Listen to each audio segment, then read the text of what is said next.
रामेश्वरानंद ब्रह्मचारी जी, शंकर मठ, आसाम से। दंडवत महाराज जी। महाराज जी, कुछ दिन पहले ही ब्रह्मचर्य लिया है, इस पर आगे उन्नति के लिए आपका आशीर्वाद चाहिए था। सबसे पहली बात ब्रह्मचारी को ये है कि किसी भी तरह से शास्त्र आज्ञा का उल्लंघन ना होने पाए किसी भी क्षेत्र पे। जैसे स्वाभाविक आकर्षण होता है पुरुष शरीर का स्त्री शरीर में, स्त्री शरीर का पुरुष शरीर में, और इस आकर्षण में यदि हम नजदीकीपन बनाए तो हम ब्रह्मचारी नहीं रह सकते हैं। जैसे किसी किसी के अन्य भी आकर्षण है, तो हमको अपनी मनोवृत्ति को देखना चाहिए कि काम संबंधी आकर्षण किधर है और उस दिशा से बचना चाहिए। क्योंकि ब्रह्मचर्य एक ऐसी अमोघ वस्तु है कि जो चिंतन मात्र से भी नष्ट हो सकती है।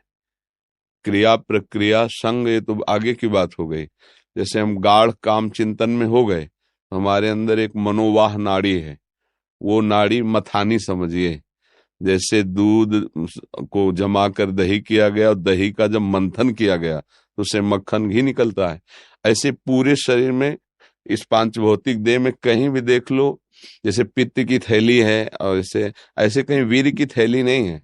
ब्रह्मचर्य जो वीर है उसकी कहीं थैली नहीं है। वो पूरे रक्त को वो मनोवाह नाड़ी मथानी की तरह चिंतन से, जब आपका कामोत्तेजित चिंतन हुआ तो मंथन कर देगी। अब मंथन कर दिया तो फिर लघु शंका में, स्वप्न दोष में किसी न किसी तरह वो निकल जाए। अखंड ब्रह्मचारी जी के लिए चिंतन भी रोकना है, क्योंकि ध्यायतो विषयान, जहां हम विषयों का ध्यान किया, संगस्तेषु उपजायते, उसमें आसक्ति पैदा होगी, फिर क्रियाएं आगे होने लगेंगी। तो हमारा जिधर कामाकर्षण है उनके संग से, उनके संभाषण से बचे। सबसे पहला कर्तव्य जीवन में ब्रह्मचारी को कभी भी सानिध्य प्रगट में या एकांत में काम संबंधी चेष्टाओं का नहीं करना चाहिए। बिल्कुल किसी भी बहाने से संभाषण, किसी भी बहाने से स्पर्श, किसी भी बहाने से चित्र आदि देखना। वो आजकल मोबाइल भी होते हैं, तो मोबाइल आदि में क्योंकि कामोत्तेजना जब चढ़ती तो वही विषय हमें अच्छा लगता है, तो उस विषय का किसी भी तरह से हम पोषण न होने दें।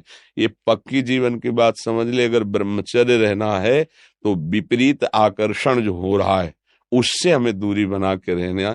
अगर तनिक भी सिद्धि कोई दिखाए तो गिर ही जाएगा, वो भ्रष्ट ही हो जाएगा। और जब ब्रह्मचर्य रहा जाता है तो उसको सुविधा माया देती है ब्रह्मचर्य नष्ट करने की, ये बैठालना चाहिए। जैसे आप नियम लिए कि मैं आजीवन ब्रह्मचारी रहूंगा, तो आपको पक्की सुविधा एक समय आएगी कि आप आराम से भोग लीजिए, कोई निगेटिव नहीं, कोई नकारात्मक सोच भी नहीं आएगी। आप उसको स्वीकार करें, क्योंकि आपके व्रत को भंग करने के लिए माया ऐसी सुविधा देगी। आपको ऐसी सेवा मिलेगी या आपकी ऐसी सेवा होगी। कई तरह के विधान पेश किए जाते हैं विपरीतता अंदर पैदा करके भ्रष्ट करने के। तो साधक जीवन भर इस बात से सावधान रहे यदि नैष्ठिक ब्रह्मचर्य। दूसरी बात, जब हम स्नान करें तो नाभिदेश को बहुत ठंडा करें। ठंडे जल से नाभिदेश में यहां से जल को कई बार ऐसे डालें। और कभी भी किसी भी तरह से हम उन इंद्रियों को किसी भी तरह से ना छेड़ें जिनसे हमारा ब्रह्मचर्य नष्ट होता है। वो पवित्रता के लिए स्नान शौच आदि के अलावा हम उन इंद्रियों का स्पर्श भी ना करें, उन इंद्रियों को किसी तरह उत्तेजित ना करें, ये पक्का ध्यान रखें।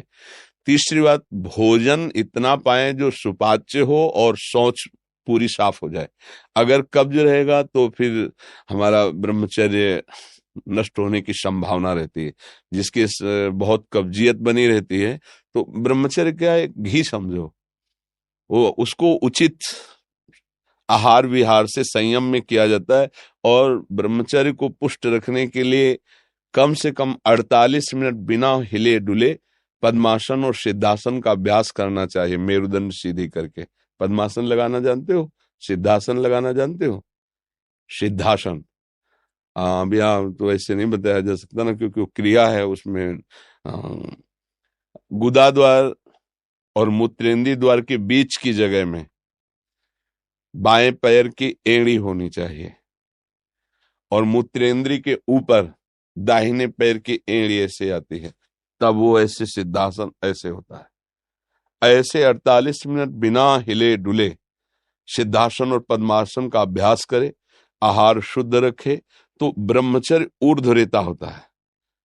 जो ब्रह्मचारी है उसका ऊर्ध्वगामी वीर हो जाता है, फिर वो अधोगामी नहीं होगा। यदि अधोगामी शुरू हो गया है तो ऊर्ध्वगामी करने में बहुत कष्टप्रद। अभी आपकी नवीन अवस्था है, बहुत बढ़िया अवसर है जीवन को ब्रह्ममय बनाने का। तो खान पान में खटाई, अधिक मिठाई, वो पदार्थ जो कब्ज बना दे, गरिष्ठ हैं, उनका त्याग। ब्रह्मचारी का मतलब एक बीमार अवस्था वाले का जैसा भोजन है, जितने से हमारे प्राणों का पोषण हो जाए, सात्विक भोजन। अब होटलों का भोजन खावे, खूब मिठाइयाँ खावे, सोचे ब्रह्मचारी रह जाए तो असंभव है। हाँ, मीठा आदि कभी थोड़ा लघु मात्रा में, खटाई तो बिल्कुल त्याज्य है, बासी अन्न त्याज्य है, अपवित्र स्थिति में बनाए गए अन्न का त्याग है। तब हमारा विचार शुद्ध होगा, तब सच्चा ब्रह्मचर्य है हर इंद्री का। वाणी का ब्रह्मचर्य व्यर्थ का बकवास नहीं, भगवत चिंतन हितकर मधुकर वाणी। नेत्रेंद्री का ब्रह्मचर्य सब में भगवत भाव देखना, कहीं कोई काम आदि की चेष्टा को ना देखना। श्रवणेन्द्री का भगवत चर्चा सुनना, शास्त्र चर्चा सुनना, व्यर्थ की बातें ना सुनना। ऐसे हर इंद्री का ब्रह्मचर्य हो जाएगा तो ब्रह्मचर्य का मतलब ब्रह्म में ही स्थित महापुरुष। सच्चा ब्रह्मचर्य का स्वरूप है ब्रह्म में स्थित महापुरुष, तो वह पहुंचा देगा। ब्रह्मचर्य बहुत आवश्यक है, सबको आवश्यक है। गृहस्थ में उचित ब्रह्मचर्य है, विरक्त में नैष्ठिक ब्रह्मचर्य है, आजीवन ब्रह्मचर्य। जो ब्रह्मचर्य का महत्व नहीं रखते हैं उनका जीवन कूड़ा हो जाता है, उत्साहहीन, और कई तरह के ऐसे महान दोष उत्पन्न हो जाते हैं ब्रह्मचर्य की हानि से।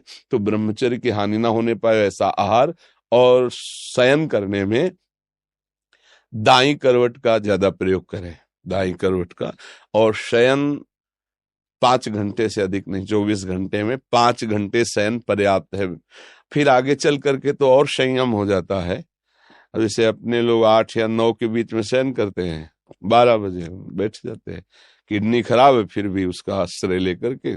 जैसे अभी ये आश्रय इसीलिए इसका लिए हुए हैं कि उस पर वजन न पड़े। नहीं, ये सब थोड़ी आवश्यकता है, सोफा तकिया इनकी थोड़ी आवश्यकता है अपने यार। अब ऐसे बैठे तो फेल किडनी है, जो सेवाएं बन रही वो नहीं बन पाएंगी। तो हर समय जब आप बैठे तो मेरुदंड सीधा, इसका ध्यान रखें, आगे नासाग्र दृष्टि रखें और सावधानी से शयन करें। शयन करते समय बड़ा खतरा है।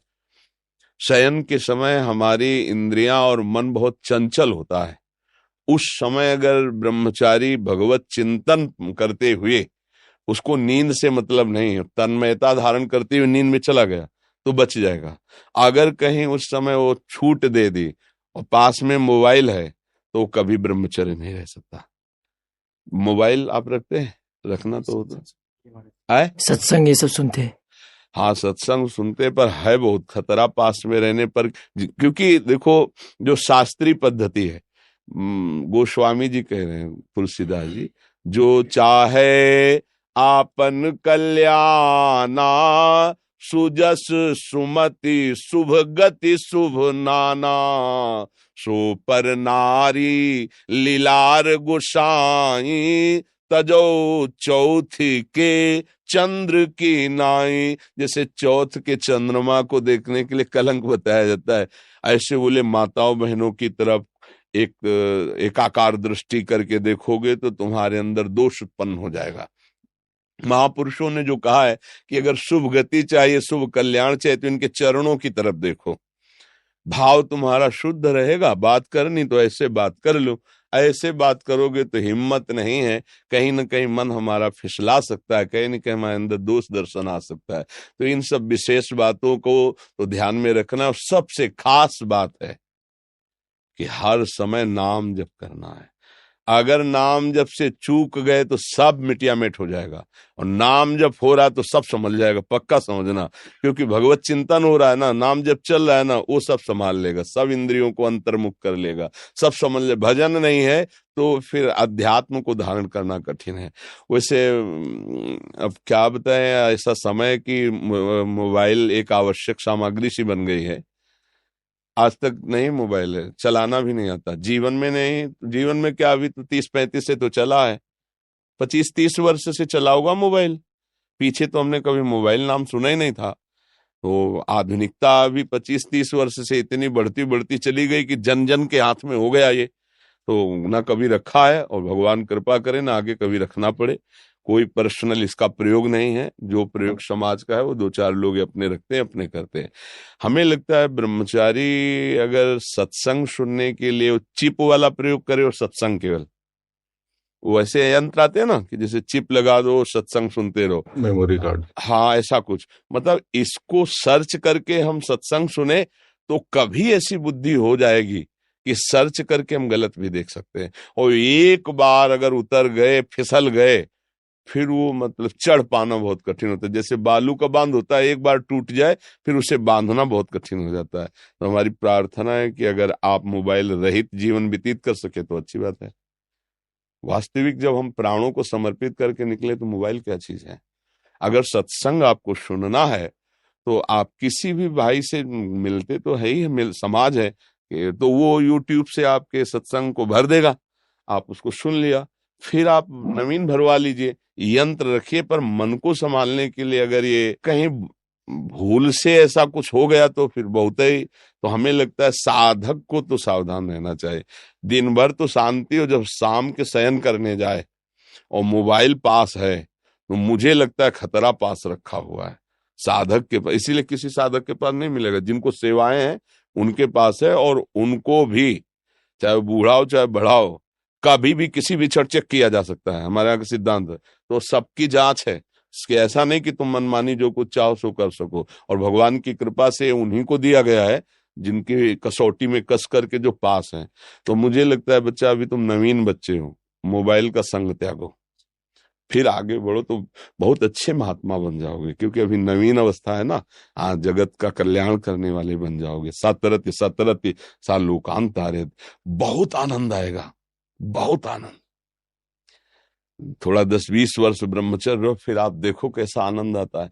कोई भी सर्दी गर्मी बरसात मान अपमान दुख सुख छू नहीं पाता। हर कष्ट को सहने की सामर्थ्य ब्रह्मचारी के अंदर होती है।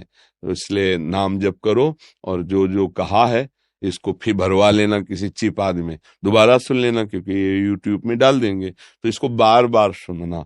हाँ, ब्रह्मचर्य के लिए ये बहुत आवश्यक है कि हम कोई किसी भी तरह इंद्री का दुलार न करें, किसी भी तरह हम ऐसा आहार न करें, किसी भी तरह हम ऐसा व्यवहार न करें, तो हमारा ब्रह्मचर्य पुष्ट हो जाएगा।